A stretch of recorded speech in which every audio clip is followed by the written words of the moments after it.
President Trump just unified Republicans in Congress to pass major tax reform, and now they face a possible DACA deal, a huge boost, if they get lucky, in infrastructure spending, and the budget to deal with.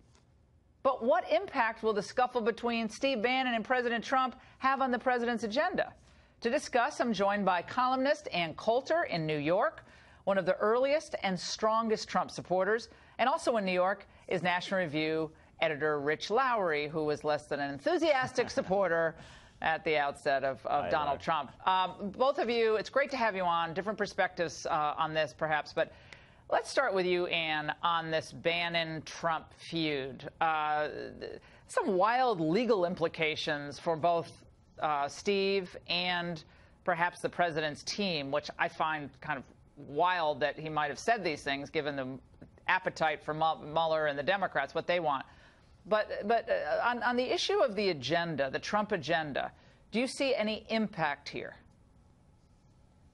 No, really none at all. I don't know whether to believe the quotes. I haven't heard anything from Bannon. There's the book review editor of the Washington Post just posted an article saying that there are some credibility issues with Michael Wolff, though I mean, a lot of it's a fun read. There were a few good points Bannon made. The stuff about Russia was completely insane, so it kind of surprises me that he'd say that. Treasonous, Ann? Treasonous and unpatriotic to take a meeting? Yeah, I'd put that in the... yeah, and that he definitely I'd put that marched, in the insane camp.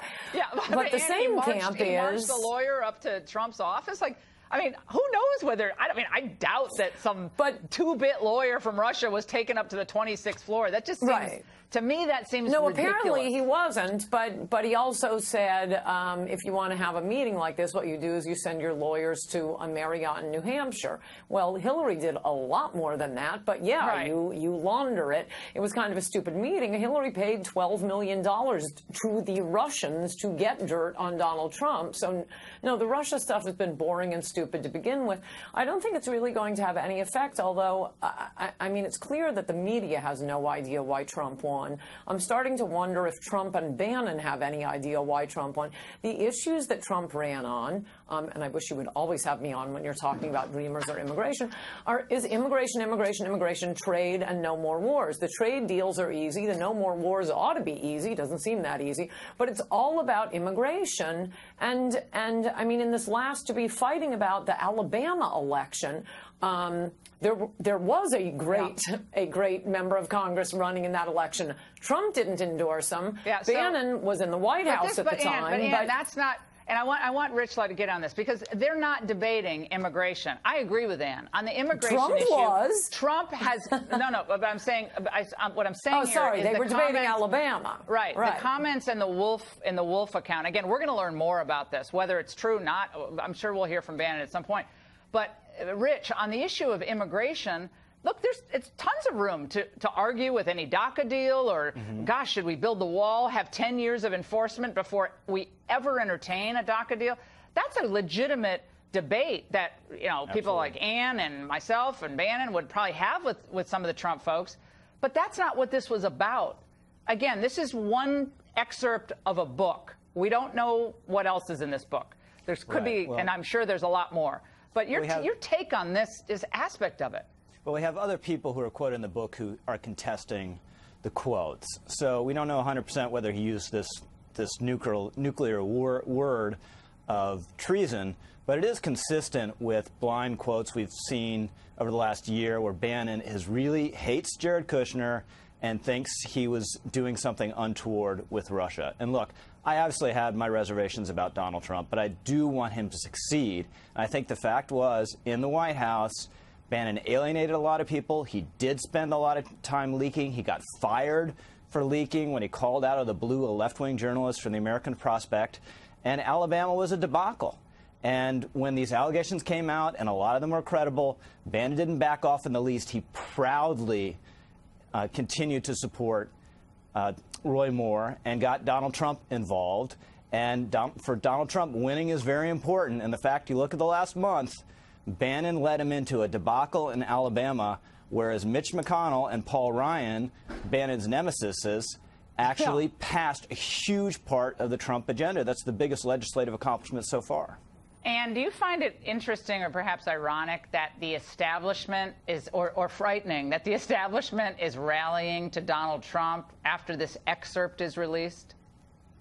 Oh, yeah, of course. It's terrifying. And you see, I anticipated Rich's response to bring up Alabama. No, that mistake was Donald Trump's. That's why I say I wonder if Donald Trump knows why he was elected. Why would he endorse Luther Strange, who was a disaster on immigration, when Mo Brooks was running? At least in Bannon's defense, he was still in the White House and couldn't endorse anyone during the original primary. It was, and if you have to choose between, I mean, neither Roy Moore or Luther Strange were great on immigration. We could have counted on Roy Moore just because he would have voted against Mitch McConnell. Right, but now we don't have to relitigate Alabama, but how does this war of words help the conservative populist agenda? I would say it doesn't help it at all. No, it doesn't help it, but I also think it doesn't hurt. I just think it's utterly irrelevant. I mean, Macomb County, Michigan didn't vote twice for Obama and then Trump so that the hedge fund managers could keep the carried interest loophole. They didn't vote for tax cuts. Well, they didn't vote for they also didn't vote for Steve Bannon. And the fact is there are a lot of people who are in favor of this immigration agenda still around Donald Trump. Stephen Miller, very effective guy. Senator Tom Cotton from Arkansas, very influential with this White House. So the idea that Steve Bannon has at least betrayed in the press that he somehow uniquely understands Trump and was uniquely responsible for the election victory was another thing that was rubbed Trump the wrong way, and another reason this breakup has been brewing for a long time. All right, guys, thank you so much. Me now, with reaction to my opening statement and much more, is author and conservative columnist Ann Coulter. All right, Ann, welcome. And, you know, Ann, you are very much a part of this whole topic because, although I didn't talk much about it, they tried to stop you from speaking at Berkeley and did. Well, yeah, and I've been subjected to leftist violence for about 20 years now. I mean, you and I need bodyguards. My bodyguard, my longtime bodyguard, in fact, died a year ago today, not from leftist violence. It was a freak accident. But I mean, I have to go around with bodyguards. Michael Moore doesn't. Bill Maher doesn't. Chelsea Handler doesn't. No, the left has always been the violent one. This has historically been true. I wrote about it in my book, Demonic. I can't thank you enough for talking about this. Every presidential assassination in U.S. history, so, you know, we only have about 225 years we're looking at, has, if it had a political motive, it was from someone on the left. Every single one. Some were just totally crazy. And yes, sometimes there are crazy people. Right. But the left is constantly ginning their side up to be violent. I mean, the Antifa is one of the latest incarnations of this. There was Occupy Wall Street, the WTO protests, Black Lives Matter, the Weathermen, the Weather Underground. You can just go on and on and on. Look, any liberal can show up on a college campus. Any liberal can show up at Liberty University. They would be treated with utmost respect. People like us can't walk around many parts of this city without having bodyguards with us. They think they are justified in attacking us. Not only now, how does the left gin it up? They call us fascists. They call us haters. They call us white supremacists and Nazis. And what does our side, Republicans, Mitt Romney and Marco Rubio say? They say, yes, well, one side are fascists and the other side are fighting fascists. Our side is condoning the violence against people like me. You know, and even forget me, how about Charles Murray? How about that liberal biology professor out at Evergreen State?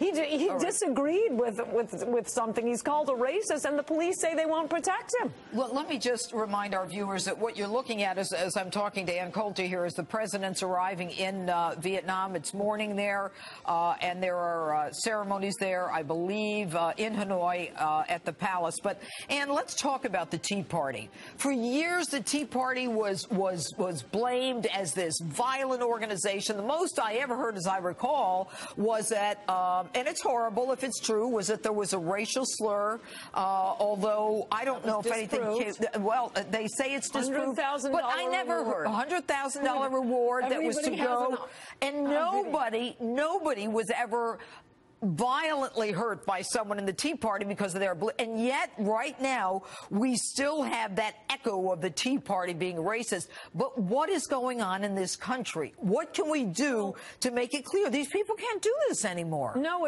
I mean, the country is in a civil war. And frankly, I wish the president were back in this country dealing with it and not. Well, we got to deal with the rest of the world, too. But in fact, at the Tea Party rallies, well, for one thing, they were all families. They'd leave the park cleaner than when they showed up. But Harry Reid and Nancy Pelosi, they would call them, oh, they're dangerous, they're right-wing extremists, they're full of hate. There was parents with their kids. I mean, that does tend to be more conservative. My own case to the contrary, conservatives do tend to be married with children, and that's who they're bringing into these Trump rallies, where Trump ralliers were set upon. At the Tea Parties, conservatives were attacked by left-wingers setting upon the Tea Partiers. But this has always been the case.